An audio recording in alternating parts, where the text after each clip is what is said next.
Mirchi Bangla presents original romantic audiobook series Prem.com Season 2 only on Mirchi.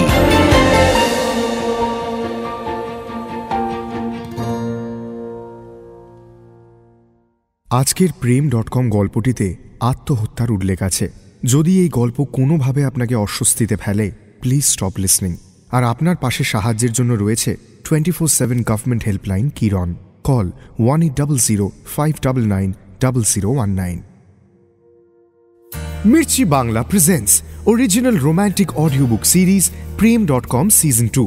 সুখবর, প্রেম.com season 2 এবার রেডিওতেও, প্রত্যেক শনিবার দুপুর 12টায় এবং প্রত্যেক রবিবার বিকেল 4টে। আর হ্যাঁ, আপনিও এবার নিজের লেখা গল্প পাঠাতে পারেন টিম প্রেম.com-কে। 2500 শব্দের মধ্যে ওয়ার্ড ডকুমেন্টে আপনার লেখা গল্প মেল করুন আমাদের। সাথে নিজের নাম, ঠিকানা আর ফোন নাম্বার লিখতে ভুলবেন না কিন্তু। মেল আইডি হল prem.com@gmail.com। বানানটা বলে দিই, premdotkom@gmail.com। আজকের গল্প খেয়া, লিখেছেন শায়ক আমান।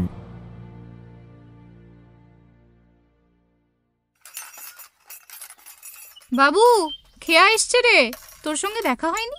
কোনো রকমে নাকে মুখে 4টি ডাল মাখা ভাত গুঁজতে গুঁজতে নবারুণ বলল, খেয়া? সেটা কে? এ কি রে, তোর ছোটবেলার বন্ধু, আর তোর মনে নেই? অফিস যাওয়ার সময় অত বাল্যকাল ভাবলে চলে না আমার। দেরি করলে শাশ্বত এমন বাপ-বাপান তো করবে। ডাইনিং টেবিলের উল্টো দিকে বসে পড়েন মানসী। সত্যি, আজ বারান্দা থেকেই দেখলাম, জানিস তো, মেয়েটা বিয়ের পর যেন আরো ফুটফুটে হয়ে গেছে, আর সারাক্ষণ একটা হাসি মুখ। তা হাসি তো থাকবেই, বিয়ের পর মেয়েদের আর টেনশন কি। যাই হোক, আমি উঠি। মা বড়সড় একটা লেকচার দিতে যাচ্ছেন দেখেই নবারুণ উঠে পড়ে। কোনো রকমে মুখ হাত ধুয়ে চুল আঁচড়ে দরজার দিকে এগোতে এগোতে বলে, বেরোলাম, আজ একটু ফিরতে দেরি হবে। কালই তো দেরি হলো, আজ আবার? এ বাবু, আরে খেয়ে যা রে একটু। ওই দেখো ছেলেটা চলে গেল, ওই রে, খেয়ে যা রে। ঘড়ির দিকে তাকিয়ে হন্তদন্ত হয়ে বেরিয়ে বাস স্ট্যান্ডে এসে একটা বাস ধরে নবারুণ। জানলা দিয়ে রাস্তার ধারের ভিখারি, ঘরমাক্ত শরীরে বৃদ্ধ শরবতওয়ালা ফুটপাতের ধারে উল্টে পড়ে থাকা পরিত্যক্ত বেলুন গাড়ি দেখতে থাকে। নবারুণের বাসটা সামনের একটা রুটের বাসকে বেশ কিছুক্ষণ হলো ওভারটেক করতে চাইছে। তার পেছনে 2 হাত ছড়িয়ে শাহরুখ খানের পোস্টার। যেন ছড়ানো 2 হাতের তুলা যন্ত্রে শহর জীবনের বাস্তব অবাস্তব ওজন করতে চাইছেন তিনি। পাশে বাঁকা বাঁকা অক্ষরে লেখা, টু হট টু কুল। ধর্মতলায় এসে নামে নবারুণ। ট্রাফিকে কিছুক্ষণ আটকায়, এই জন্যেই ধর্মতলায় আসে সে। জ্যামে অনেকটা সময় কেটে যায়। একটা এয়ার কন্ডিশনড শপিং মল খুঁজে নিয়ে কিছুক্ষণ এদিক ওদিক ঘুরে বেড়ায়। কোথাও বিলিতি শখের ফুল সাজানো, কোথাও অ্যাকোয়ারিয়ামের ভেতরে রংচঙে মাছ ঘুরে বেড়াচ্ছে, সেসব মন দিয়ে দেখে। ঝুলন্ত আয়নায় চুল ঠিক করে নেয়।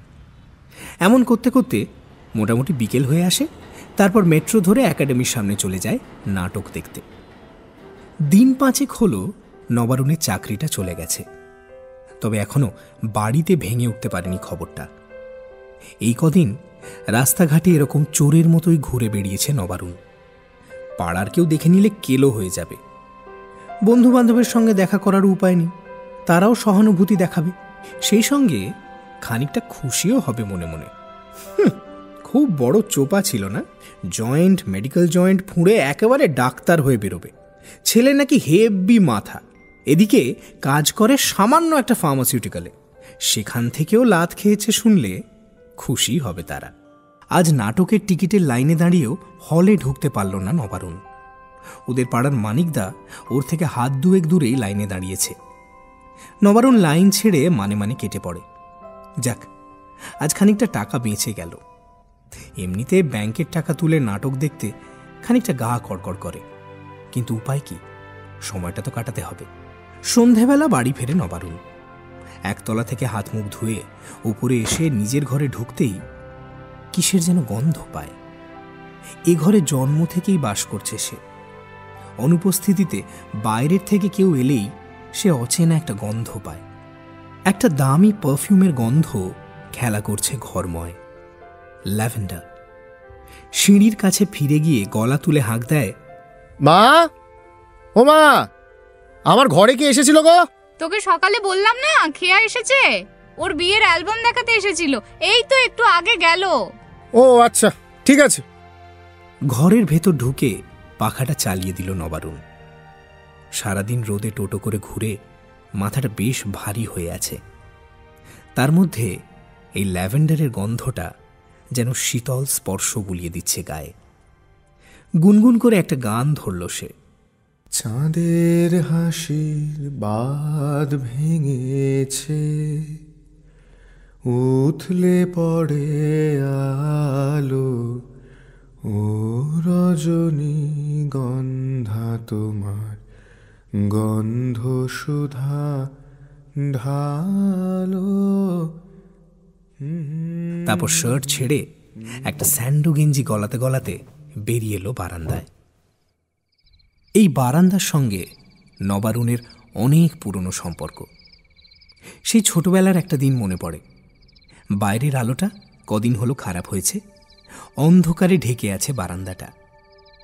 বারান্দারই কোনো এক কোণা থেকে লুকোনো ঝিঁঝি ডেকে চলেছে। সেদিন স্কুলে স্লিপ বে নামতে গিয়ে হাঁটু ছড়ে গেছিল কিছুটা, জ্বালা জ্বালা করছিল। পরনে হাফ প্যান্টটা হাঁটুর কিছুটা ওপরেই শেষ হয়েছে, ফলে ছড়ে যাওয়া জায়গাটাতে সনসনে হাওয়া লেগে জ্বালাটা বেড়ে উঠেছিল। কত রাত হবে তখন? 2:30 তো নির্ঘাত। কেন যে নবারুণের ঘুমটা ভেঙে গেছিল কে জানে। মাঝরাতে ঘুম ভেঙে গেলে ওর বারান্দায় চলে আসতে ইচ্ছে করত। 1.5 ফুটের গাঁথনির ওপরে ছাদ অব্দি গ্রিল দিয়ে ঘেরা মিটার খানেকের বারান্দা। তার একদিকের কোণে বসে পড়ে নবারুণ। টুকরো জ্যোৎস্না গ্রিলের গয়না পরে এসে পড়েছে মার্বেলের মেঝেতে। সেদিকে তাকিয়ে কি যেন ভাবতে থাকে নবারুণ। বাইরের অন্ধকারের দিকে একবার দেখে, নিশ্চল হয়ে আছে সবকিছু। আকাশের গা বেয়ে একটা বাদুড় উড়ে গেল বোধহয়। মুখ বাড়িয়ে সেটা দেখতে গিয়েই একটা শব্দ কানে আসে ওর। ফুঁপিয়ে ফুঁপিয়ে কান্নার শব্দ। প্রথম প্রথম একটু ভয় পেয়ে গেছিল নবারুণ। জানলার বাইরে থেকে আসছে কান্নাটা। এমনিতে নবারুণ খুব একটা ভীতু না। ভেতরের ভয়টা কাটিয়ে কান্নার আওয়াজটা ভালো করে শুনে ব্যাপারটা বুঝল সে। একটা বাচ্চা মেয়ের কান্নার আওয়াজ। ওদের বারান্দার ঠিক উল্টো দিকেই আরেকটা ঝুল বারান্দা আছে, সেখান থেকেই আসছে কান্না। এত রাতে ওপাশের বারান্দায় কি কেউ কাঁদছে? আধ মিনিট চুপ করে বসে রইল নবারুণ। কান্নার আওয়াজ বেশ চাপা, ভালো করে কান না পাতলে শোনা যায় না। নবারুণের বিবেক বলল, লুকিয়ে লুকিয়ে কারো কান্না শোনা উচিত নয়। হয়তো কারো সামনে কাঁদবে না বলেই বারান্দায় এসে কাঁদছে মেয়েটা।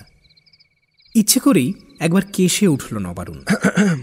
সঙ্গে সঙ্গে কান্নার শব্দ একটু পাতলা হলো, কিন্তু থামল না। নবারুণ বুঝল ব্যাপার গুরুতর। সে এবার একটু গলা তুলে বলল, কে কাঁদছে? যেই কাঁদুক, তোর কি? কান্না মাখা গলাতেই ধমক শোনা গেল, না কানে আসছে কি না? কান বন্ধ করে থাক। এ কি শাসানি রে বাবা! নবারুণ একটু থতমত খায়। হঠাৎ মনে পড়ে তার, উল্টো দিকের বারান্দাটা অন্ধকারে ঢাকা থাকলেও মেয়েটাকে চিনতে পারে সে। এই, তুই হারুন কাকার ভাইজি না? কি যেন নাম? খেয়া। হ্যাঁ, মনে পড়েছে। শেষ কথাটা নিজের মনে মনেই বলে নবারুণ। ঠাকুর পুকুর না ঘটক পুকুর কোথায় যেন থাকে। কালে ভদ্রে কাকার বাড়ি ঘুরতে আসে। এবছর সরস্বতী পুজোয় পাড়ার ফাংশনে ফাগুন হাওয়ায় হাওয়ায় গানটায় দারুণ নেচেছিল। মালতী দিদির আর্ট স্কুলের একতলায় 1 সপ্তাহ ধরে সেই নাচের মহড়া হচ্ছিল। ওখানেই ঘুড়ি লাটাই রাখে নবারুণ। একদিন সেসব আনতে সেখানে গিয়ে ফটাস করে দরজা খুলতেই তেড়ে এসেছিল মেয়েটা। এমন ভাব যেন ওর সেই চরম গোপনীয় নৃত্য দেখে চোখ সার্থক করতেই ঢুকেছে নবারুণ। আঙুল টাঙুল তুলে দূর দূর করে তাড়িয়ে দিল। তারপর থেকেই নবারুণের রাগ মেয়েটার উপর। বয়সের তুলনায় মেয়েটার হাত পাগুলো বেশ ছোট ছোট। ওইটুকু হাত পা যার, তার অত আঙুল তুলে চমক ধমক কিসের? স্টেজের ওপর একটা কড়াইশুটির মালার মতো হার গলায় পরে সখী হয়ে নেচেছিল। নবারুণের গা জ্বলে গেছিল। নবারুণ ভারিক্কি গলায় বাঁকা স্বরে জিজ্ঞেস করল, তা ব্যাপার কি? মেয়েটা রেগে মেগেই হয়তো কিছু বলতে যাচ্ছিল, কিন্তু সামলে নিল। সম্ভবত ভেতরের ঘরে তার কাকিমা ঘুমোচ্ছে, জোরে চিৎকার করে কিছু বলতে পারবে না। তাছাড়া নবারুণ দেখেছে মানুষ অন্যের থেকে কান্না লুকোতে চায় বটে, কিন্তু একবার দৈবক্রমে কেউ তাকে কাঁদতে দেখে ফেললে তার কাছে আর কথা লুকোনোর প্রয়োজন বোধ করে না। তোকে বলে কি হবে? বললে তো তুই হাসবি। হাসলেও তুই দেখতে পাবি না, বারান্দা তো অন্ধকার। কান্নার শব্দ থেমে যায়। মেয়েটা কি যেন একটা ভেবে চাপা স্বরেই বলে, না, আমার কিচ্ছু বলতে ইচ্ছে করছে না। আরো মিনিট খানেক চুপ করে বসে কান্নার শব্দ শুনে নবারুণ। তারপর গা ঝাড়া দিয়ে উঠে পড়ে। ওপাশের অন্ধকারের ভেতর থেকে ডাক শোনা যায়, হ্যাঁ, তুই চলে যাচ্ছিস? হ্যাঁ, তুই তো বললি কিছু বলবি না। তা বলে চলে যেতে তো বলিনি। কি করব বসে বসে? নবারুণ অনুভব করে মেয়েটা হাতের তালুর উল্টো দিক দিয়ে নিজের ভেজা ঠোঁট মোছে, তারপর গলা শক্ত করে বলে, শোন, তোকে একটা কথা বলি। বল। কেউ কাঁদলে তার কারণ জানাটা খুব দরকারি নয়, বরঞ্চ একটু বসে থাকতে হয়। আমি এসেই বারান্দাটায় কাঁদি, কারণ বারান্দাটা আমায় কোনো কারণ জিজ্ঞেস করে না। এই যে গ্রিলগুলো ধরে থাকি, এগুলো আমায় কোনো কারণ জিজ্ঞেস করে না। ওরা স্রেফ এইটুকু গ্যারান্টি দেয় যে আমি কাল এলেও ওরা এখানেই থাকবে, সব সময় থাকবে। কিন্তু আমি থাকবো না, আমার ঘুম পাচ্ছে। সে তো আমিও রোজ আসি না, দুঃখ হলে আসি। আজ যেমন মা বাবার জন্য দুঃখ হচ্ছিল খুব। বাবা মা কি করেছে আবার? কিচ্ছু করেনি। অনেকটা সময় নেয় খেয়া, যেন পরের কথাটা বলা উচিত হবে কিনা সেটাই ভাবছে সে। শেষে মনস্থির করে বলে, জানিস, আমার না মাঝে মাঝে ভাবলে খুব কষ্ট হয় যে আমি বেঁচে থাকতে থাকতে আমার মা বাপই মরে যাবে। বিশেষ করে রাতে ওদের থেকে দূরে কোথাও থাকলে। এই, এটা আমারও হয়, কিন্তু এসব কথা বলতে পারি না কাউকে। আর সকালে উঠে কষ্টটা থাকেও না। আর বলিস না, একবার তো বলেই ফেলেছিলাম মাকে, আর সে কি কান্না মাইরি। মা বলে আমার কান্না শুনে নাকি মনে হয়েছিল মা সত্যি সত্যিই মরে গেছে। তারপর মাথা চাপড়ে বলেছিল মরে গেলে মানুষ ভগবানের কাছে চলে যায়। এই, তুই বিশ্বাস করিস? কিসে? ভগবানে। ধুর, বেকার। হাত মেলা। আমিও করি না। দুজনে হাত বাড়ায়, কিন্তু দুটো বারান্দার মাঝের দূরত্বটা দুটো হাতের তুলনায় কিছুটা বেশি। অন্ধকারের ভেতর থেকে হাত ফিরিয়ে নেয় ওরা। এই, ভগবানের কেসটা আবার বলিস না কাউকে, বাবা জানলে কেলাবে। কথাটা বলে আবার কি যেন ভাবে খেয়া। আচ্ছা, আই এম সরি। কিসের জন্যে? ওই সেদিন তোকে ওভাবে তাড়িয়ে দিলাম রিহার্সাল থেকে, এখন ভেবে খুব খারাপ লাগছে রে। ধুর, আমি কিছু মনে করিনি। I will compensate. শোন, একটা ডিল আছে। ডিল? কিরকম? আমি আপাতত এখানেই আছি, মাঝে মাঝে রাতে এই বারান্দায় চলে আসব। তোর মন খারাপ হলে তুইও চলে আসিস। যা বলার ওই গ্রিলের পাশে বসেই বলিস, আমি চুপচাপ শুনব। আসলে ছোট কাকিমা পাশের ঘরে শোয়ে মাঝে মাঝে, এখান থেকে কথা বললে শোনা যায়, তাই কথা বলতে পারবো না, কিন্তু শুনব, মন দিয়ে শুনব। আচ্ছা বেশ, কিন্তু যেদিন যেদিন তুই আসবি না। আরে গাধা, তুই জানবি কি করে কবে আমি এসেছি না আসিনি? আলো তো নেভানো থাকে, আর কথা তো আমি বলবো না। সেই বারান্দার ধারে বসে আজ কি যেন ভেবে চলেছে নবারুণ। চোখ দুটো বন্ধ। সন্ধে হয়ে গেছে অনেকক্ষণ আগে। বারান্দার খোলা হাওয়ায় এতক্ষণে ঘাম শুকিয়ে গেছে গায়ের। ঘরের ভেতর থেকে সেই ল্যাভেন্ডারের গন্ধটা ভেসে আসছে এখনো। চোখ বুঝলে কত পুরনো কথা মনে পড়ে যায়। দীর্ঘশ্বাস ফেলে উঠতে যাচ্ছিল নবারুণ, এমন সময় উল্টো দিকের বারান্দায় আলো জ্বলে ওঠে। ভেতরের দরজা খুলে একটি নারী মূর্তি বেরিয়ে আসে বাইরে। খেয়া। আগের তুলনায় একটু স্থূল হয়েছে ওর শরীর, চুলটাও অনেকটা ছোট হয়ে গেছে। প্রায় বছর 5 পর দেখল ওকে নবারুণ, অনেকটা বড় হয়ে গেছে। দুটো বারান্দাতেই এখন আলো জ্বলছে। খেয়া নবারুণের দিকে চেয়ে এক গাল হেসে ওঠে, মুখটা উজ্জ্বল হয়ে ওঠে ওর। এই যে একটু আগেই তোর বাড়ি থেকে ফিরলাম, কি খবর তোর? এই চলে যাচ্ছে। বিয়েতে তো এলি না আমার। আসলে ওই অফিসের কাজে। থাক থাক, সব জানি। এই শোন না, আবির না তোর সঙ্গে আলাপ করতে চেয়েছে। আমার সঙ্গে? মানে তোর কথা সব বলেছি ওকে। He wants to meet you. হ্যাঁ, ভালোই তো, একদিন চলে যাব না হয়। ভালো করে এপাশের বারান্দার গ্রিলগুলো দেখে খেয়া, তারপর বলে, গ্রিলগুলো নতুন রং করিয়েছিস না? আগে যেন কেমন জং ধরা ছিল। হ্যাঁ, আসলে বাবা বেঁচে থাকতে। এই তোর মনে আছে আমরা দুঃখ হলেই আগে এখানে চলে আসতাম, তারপর অন্ধকারের দিকে চেয়ে বকবক করেই যেতাম, ভাবতাম উল্টো দিকে কেউ বসে আছে, সব শুনছে। এখন দুঃখ হলে কি করিস রে? এখন আর অত দুঃখ হয় না ছোটবেলার মতো, মন শক্ত হয়ে গেছে। আচ্ছা। আগে হ্যাঁ স্যার, মাঝে একটু ডিপ্রেশনে ভুগছিলাম, 4 বার সুইসাইড করতে গিয়েছিলাম। সে এক কেলো। সুইসাইড বলিস কি? খেয়া কিছু একটা বলতে যাচ্ছিল, এমন সময় ঝুপ করে নিভে যায় আলোটা। লোডশেডিং। ওফ, এই এক হয়েছে রোজ সন্ধেবেলা। আমাদের কত দুঃখ পড়ে আছে এখানে, না রে? নৈশব্দ ভেদ করে ঘন গলায় উল্টো দিকের অন্ধকারের ভেতর থেকে কথাটা বলে উঠেছে খেয়া, যেন এই অন্ধকারের আড়াল থেকে একটা অন্য মানুষ এসে দাঁড়িয়েছে ওপারের বারান্দাটায়, একজন পরিচিত মানুষ। মুহূর্তে নবারুণের বুকের ভেতর এক রাশ চেনা স্রোতের ঢেউ খেলিয়ে দেয় শব্দটা। একবার একটা হাত কাটা ভিখারি বুড়ি উল্টোডাঙ্গা ব্রিজের মাথায় হাত বাড়িয়ে দিয়েছিল ওর দিকে। নবারুণের পকেটে পয়সা ছিল না। পরের দিন ফিরে এসে দেখেছিল সে বুড়ি আর নেই, তাকে আর কোনো দিন দেখেনি। একটা বিড়াল পুষেছিল নবারুণ, খুব ন্যাওটা ছিল ওর। সেটা মরে যেতে ভাসিয়ে দিয়েছিল গঙ্গায়। বাবার একটা গোটা মাসের মাইনে ব্যাংকে জমা দিতে গিয়ে হারিয়ে ফেলেছিল একবার। মুখে রক্ত তুলে রোজগার করত বাবা। ভুল করে ছাদ থেকে ইট ফেলতে গিয়ে একটা কুকুরকে থেঁতলে দিয়েছিল।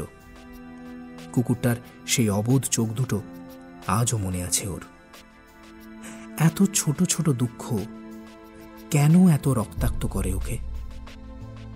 রাতে এই বারান্দাটায় এসে হাপুস নয়নে চিৎকার করে কেঁদেছে নবারুণ। উল্টো দিকের বারান্দার অন্ধকারে চুপ করে বসে থেকেছে খেয়া। ওর কান্না শুনে গেছে সারা রাত ধরে। বিরক্ত হয়নি, উঠে চলে যায়নি, জিজ্ঞেস করেনি কিসের দুঃখ। এই একটা জায়গা যেখানে ইচ্ছে মতো কান্নাকাটি করা যায় কোনো কারণ ছাড়াই। নবারুণ ইচ্ছে হলে বলেছে, না হলে আর বলা হয়নি কোনোদিন। আজও সেগুলো মিশে আছে এই দুই বারান্দার মাঝের কালো অন্ধকারটার মধ্যে। কোনো কোনো দিন দুজনেই বসে থেকেছে চুপচাপ। ঢিমে তালে বয়ে গেছে রাতের হাওয়া, কেবল ঝিঁঝির এক টানা ডাক ভেসে এসেছে। কোনোদিন নৈশব্দ ভেঙে ডেকে উঠেছে নবারুণ, খেয়া আছিস? আছি রে। ঘুম পাইনি তোর? একটু পরে যাব। বল, কি বলবি? মনটা ভালো লাগছে না কদিন, জানি না কেন। আমারও এসব অদ্ভুত মন খারাপ হলে কান্নাও পায় না। হাত মেলা তাহলে। আবার দুজনে বাড়িয়ে দিয়েছিল হাত দুটো। না, এখনো অতটা লম্বা হয়নি ওদের হাত। বাতাস স্পর্শ করে ফিরে আসে। ধুর, এ আর হবে না। দরকারও নেই জানিস। আমার বান্ধবীরা দুঃখ হলে বয়ফ্রেন্ডের কাঁধে মাথা দিয়ে কাঁদে, আমার একদম ভাল লাগে না। তাহলে এই যে এখানে এসে বকবক করি, কান্নাকাটি করি। আমাদের সবার না এরকম একটা জায়গা থাকা দরকার, বুঝলি? এরকম একটা বারান্দা। হঠাৎ খেয়ার গলার স্বরে চমক ফেরে নবারুণের। ওদিকের বাড়ি থেকে শাঁখের শব্দ ভেসে আসছে। আকাশের বুকে তখন পাতলা মেঘের চাদর টানছে চাঁদটা। এই আসি রে আজ, কাল আয় না একবার বিকেল করে। বিকেলে তো অফিস। ঠিক আছে, ফিরে যাব না হয়। আচ্ছা বেশ, তুই তো ঘরের লোক, বলার কি আছে। খানিকক্ষণ চুপ করে সেখানে বসে থেকে ঘরে ফিরে আসে নবারুণ। রাত হলে পর আলোটা নিভিয়ে ঘুমিয়ে পড়ে। এই নবা, আজ কাকিমা পুজো করবে সারা রাত। আমি একটা পাশবালিশ চাদর চাপা দিয়ে কেটে পড়েছি। বেশ করেছিস। কি হয়েছে বলতো তোর? ভয় করছে রে। কিসের? মা বলছিল কাল তোরা চলে যাবি এখান থেকে, আবার কবে ফিরবি ঠিক নেই। গরমের ছুটি পড়লে আসার কথা আছে, কিন্তু তুই এসব ভেবে মন খারাপ করছিস কেন বলতো? কে বলেছে মন খারাপ করছি? বললাম যে ভয় পাচ্ছি। এরপর আমার মন খারাপগুলো শোনার কেউ থাকবে না। জমিয়ে রাখিস তাহলে। অভ্যেসটা খারাপ হয়ে গেছে। শোন না, একটা কথা বলি। নবারুণ জানে খেয়া এই কথাটা বলার মানে হলো এবার বড় সড়ো কিছু একটা বলতে চলেছে সে। বল। আমি তো বারান্দার গ্রিল নই, এই জমাট অন্ধকারটাও নই। আমি মানুষ। আমার তো এক জায়গায় থেকে যাওয়ার উপায় নেই রে, না হলে বিশ্বাস কর থাকতাম। আমি না এই রাতের হাওয়ার মতো, কখনো আসি আবার কখনো চলে যাই। আচ্ছা, কবে কোন হাওয়াটাকে তুই দুঃখের কথাগুলো শুনিয়েছিলি, আর সেই হাওয়াটা আবার কবে দুনিয়া ঘুরে তোর ঠোঁটের কাছেই ফিরে এসেছে তুই চিনতে পারিস? তেমনি করে আমিও একদিন ফিরে আসব, তুই জানতেও পারবি না। কয়েক সেকেন্ড কোনো কথা বলতে পারে না নবারুণ। তারপর অস্ফুট স্বরে বলে, ততদিন কষ্ট হবে খুব। একদিন কষ্টটাও ঠিক শুনব, তোর অজান্তেই, দেখিস। পরদিন একটু সকাল সকাল বেরিয়ে পড়ে নবারুণ। আজ একাডেমিতে একটা ভালো নাটকের শো আছে, কিন্তু সারাটা দিন কাটাবে কোথায়? আজ আর ধর্মতলা শপিং মলে যেতে ইচ্ছে করছে না। খানিক ভেবেচিন্তে গঙ্গার কথা মনে পড়ল নবারুণের। হ্যাঁ, সেখানে গিয়ে বসে থাকা যায় বটে। বাসে করে বাগবাজারে গঙ্গার ধারে চলে এলো নবারুণ। ঘাটের একটা মোটামুটি নির্জন কোণ খুঁজে বসে পড়ল সেখানে। অফিসের ব্যাগ হাতে শার্ট পরা একটা ছেলেকে এই ভর দুপুরবেলা গঙ্গার ঘাটে বসে থাকতে দেখে আর চোখে তাকালো কেউ কেউ। নবারুণ তাদের কাউকে তেমন পাত্তা দিল না। রোজ তো টোটো করে বাইরে ঘুরে বেড়ানো যায় না। যেভাবেই হোক বাড়িতে চাকরির কথাটা জানাতে হবে। একটা ঘটি গরমওয়ালাকে দাঁড় করিয়ে ঘটি গরম খেল। নবারুণের মুখটা ভিজে উঠেছিল ঘামে। রুমালটা আজ আবার বাড়িতে ফেলে এসছে। জামার হাতাতেই মুখ মুছল। গঙ্গার ধারের এই খোলা হাওয়ায় কি যেন একটা ম্যাজিক আছে, যেন সব অনুভূতিগুলোকে বয়ে নিয়ে চলে যেতে পারে এই হাওয়াটা। অনেকটা খেয়ার মতো, সান্ত্বনা দেয় না, চোখের জল মোছায় না, কেবল চুপ করে শোনে। টুকরো টুকরো কথা মনে পড়ে নবারুণের। আজ আবার কি হলো? স্কুল থেকে ফেরার সময় একটা বুড়ি ভিখারি বসতো, সামনে একটা ভাঙা থালা রাখা থাকতো জানিস। আসা যাওয়ার বাস ভাড়া দিয়ে 2 টাকা বাঁচত, সেটাও থালাতে দিতাম। 2 টাকায় কি হয় বল? তাও কি খুশি হতো তুই ভাবতে পারবি না। 1 মাস স্কুল বন্ধ ছিল, আজ গিয়ে দেখি বুড়ি নেই, ভাঙা থালাটা এক কোণে উল্টে পড়ে আছে। কোথাও চলে গেছে হয়তো। হুম। আমার স্কুলের বাইরে একটা ছাগলছানা দাঁড়িয়ে থাকতো জানিস, দারোয়ান বাবুর পোষা। ফেরার সময় রোজ পাতা খেতে দিতাম। কাল শুনলাম মাঝরাতে পাশের পাড়ার ছেলেরা মদ খেয়ে হিঁচড়াতে হিঁচড়াতে টেনে নিয়ে গেছে খাবে বলে। কাটা দড়ি পড়ে আছে। আজ সকালে দারোয়ান বাবু খুঁজে পেতে গিয়ে দেখে ছানাটাকে ওরা কেটে ফেলেছে। আমার এসবে খুব কষ্ট হয় খেয়া। আচ্ছা, আমি কি খুব ছিঁচকাঁদুনে রে? তোর পাগল, পৃথিবীর সব কটা মানুষ ছিঁচকাতুনে। শুধু সবার কাছে এরকম একটা বারান্দা থাকে না। আর তুই থাকিস না। আমি তো তোর কাছে নেই, হাত বাড়িয়ে দেখ, অনেকটা দূরে আছি। যতটা দূরত্ব থেকে কান্না শুনতে পাওয়া যায়, ততটা দূরত্বকে দূরত্ব বলা যায় না রে। খেয়া কি কখনো ভালোবেসেছিল নবারুণকে? হুম, নবারুণের কখনো মনে হয়নি। এমনকি সে নিজেও যে খুব একটা ভালোবেসে ফেলেছে সে কথাও ওর মাথায় আসেনি। তবে ওর ছেলেবেলা থেকে বড় হয়ে উঠবার এক গোছা খামখেয়ালি দুঃখ রাখা আছে খেয়ার কাছে। হয়তো এমনও হয়েছে যে খেয়া উল্টো দিকের বারান্দায় বসে নেই, অথচ তাও নবারুণ হাউ হাউ করে কেঁদেছে এবং বলে গেছে তার মনের সব কথা।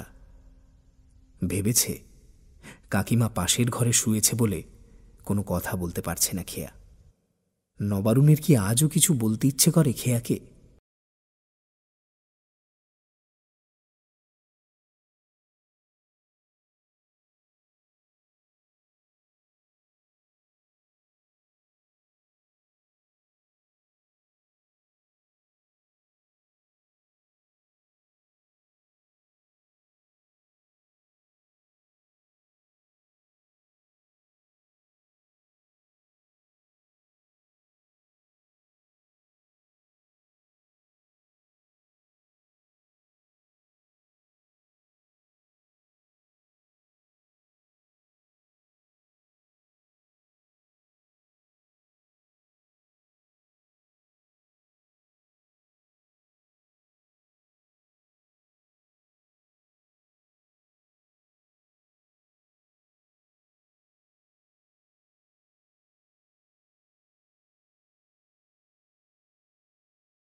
কেউ নেই। আমার না অনেক কিছু বলার ছিল তোকে। তাহলে বল। তুই তুই কি করে? হতভাগা, একতলার দরজাটা বন্ধ করতে ভুলে গেছো আজ। কিন্তু কিন্তু আবির। পাশ বালিশ চাদর চাপা দিয়ে এসেছি, তুই বল না, আমি শুনছি সব। নবারুণের ব্যাপারটা মানিয়ে নিতে কিছুটা সময় লাগে। ওর থেকে হাত দুয়েকের মধ্যেই দেওয়ালে পিঠ রেখে বসে আছে খেয়া।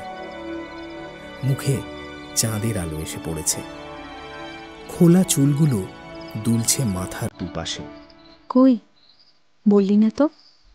বলবো, কিন্তু তুই আগে বলতো। আমাকে আমাকে সত্যি আর কিছু বলার নেই তোর?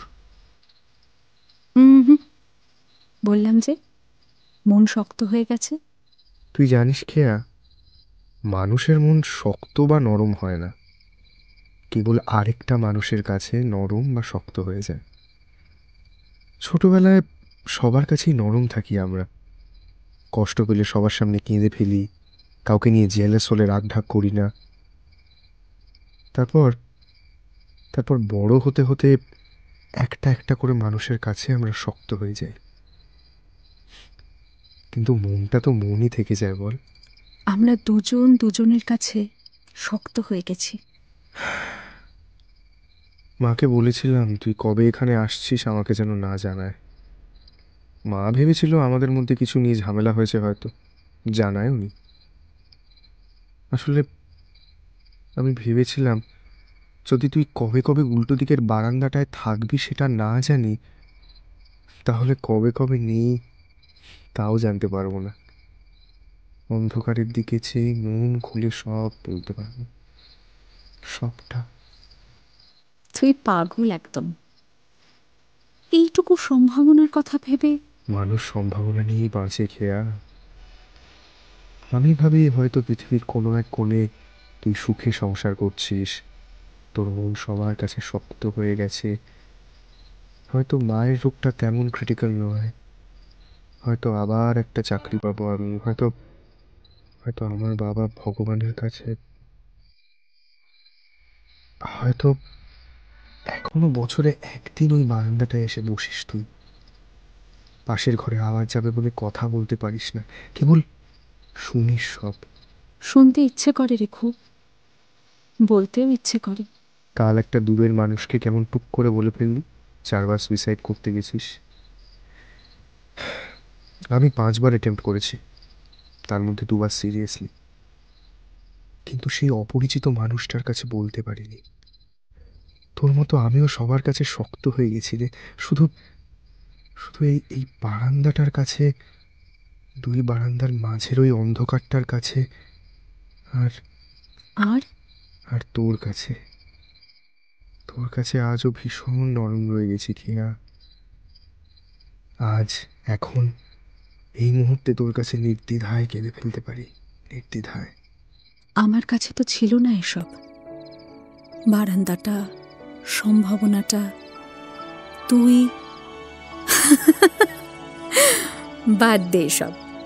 বলেছিলাম না একদিন তোর দুঃখের কথা সব শুনবো। আজ বল কি হয়েছে? আমার চাকরিটা চলে গেছে খেয়া। ও, আবার পেয়ে যাবি? এটা একটা টেনশন হলো। জানি, জাস্ট কাউকে বলার দরকার ছিল কথাটা। আচ্ছা, তোর তোর ভয় লাগে না এত রাতে এভাবে এখানে এসে? আমাকে তাড়িয়ে দিচ্ছিস নবা? দূর, আসলে বলছিলাম এতদিন আমি ছিলাম না, বলে গেছিলাম সব জমিয়ে রাখতে। এত তাড়াতাড়ি হয়ে গেল সব। বলবো, তুই শুনবি? একদম চুপ করে, কিন্তু তার আগে হাত মেলা। কেন? তুইও 5 বার সুইসাইড অ্যাটেম্প্ট করেছিস, আমিও। কাল যে বললি 4 বার।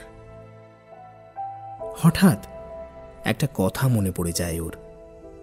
রাতে নিচের দরজা বন্ধ করতে ভুলে গেছিল বলে মা চিৎকার করছিল। চিৎকারটা এখনো মনে আছে ওর। তারপরেই একটা দরজা বন্ধ হওয়ার আওয়াজ।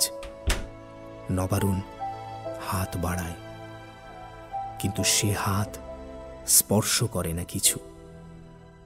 খেয়া খিলখিল করে হেসে ওঠে।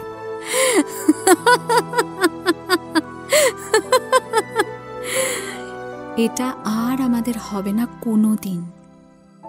যাকে দরকারও নেই। কয়েক মিনিট আর কোনো কথা বলে না দুজনে। নবারুণ হতবাক হয়ে চেয়ে থাকে খেয়ার চাঁদের আলোয় ভেসে যাওয়া মুখের দিকে।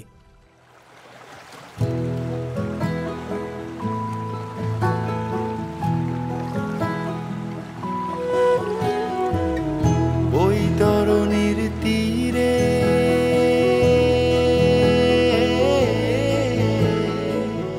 বৈতরণীর তীরে সাঁঝের বেলা তারায় খেয়া সোনার খাঁচার পাখি আসে রূপোর কাঠি নিয়ে।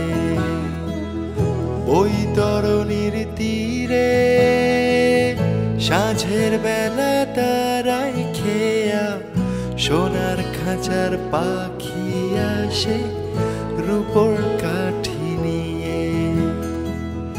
বৈতরণীর তীরে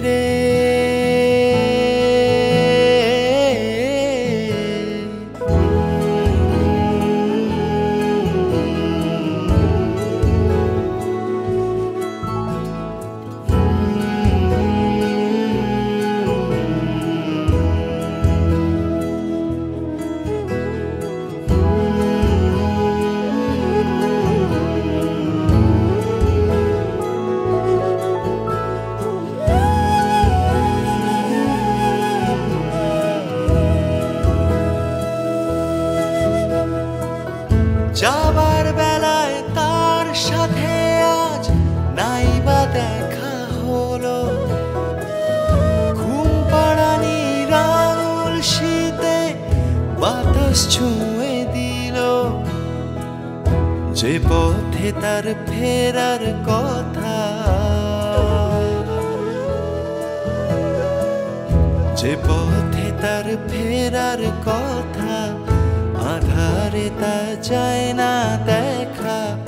সময় হলেই ফিরবে জানি, হারায় না তো কেউই বৈতরণীর তীরে।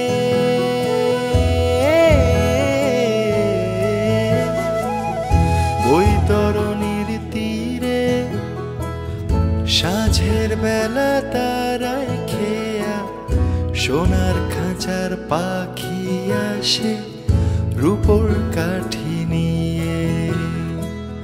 বৈতরণীর তীরে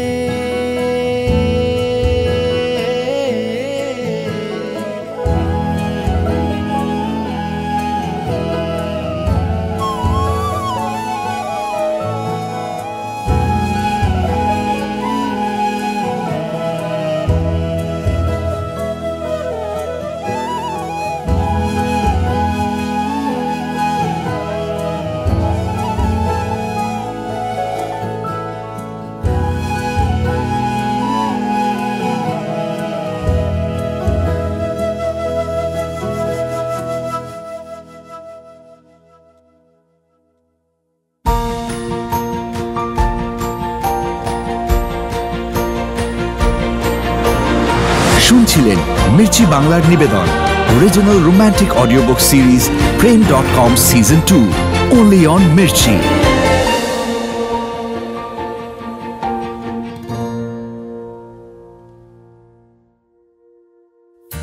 Mirchi Bangla presents original romantic audio book series প্রেম.com সিজন 2তে আজকে শুনলেন শায়ক আমানের লেখা খেয়া। গল্প পাঠে সোমক, গল্পের সূত্রধার এবং নবারুণ আমি অগ্নি। খেয়ার ভূমিকায় শ্রী, নবারুণের মা দেবস্মিতা, খেয়ার husband Richard. Sound design Sayak, creative আর পাবলিসিটির দায়িত্বে অল্টো। খেয়া টাইটেল ট্র্যাক লিখেছেন, সুর করেছেন এবং গেয়েছেন নবারুণ বোস। অ্যাকুস্টিক গিটার আর ব্যাঞ্জো বাজিয়েছেন চয়ন চক্রবর্তী। ফ্লুট বাজিয়েছেন সুশ্রুত গোস্বামী। প্রেম.com সিজন 2 এবার রেডিওতেও, প্রত্যেক শনিবার দুপুর 12টায় এবং প্রত্যেক রবিবার বিকেল 4টে।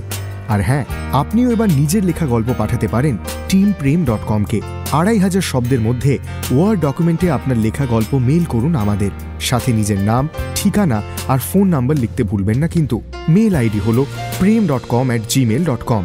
বানানটা বলে দিই, premdotkom@gmail.com। See you next week.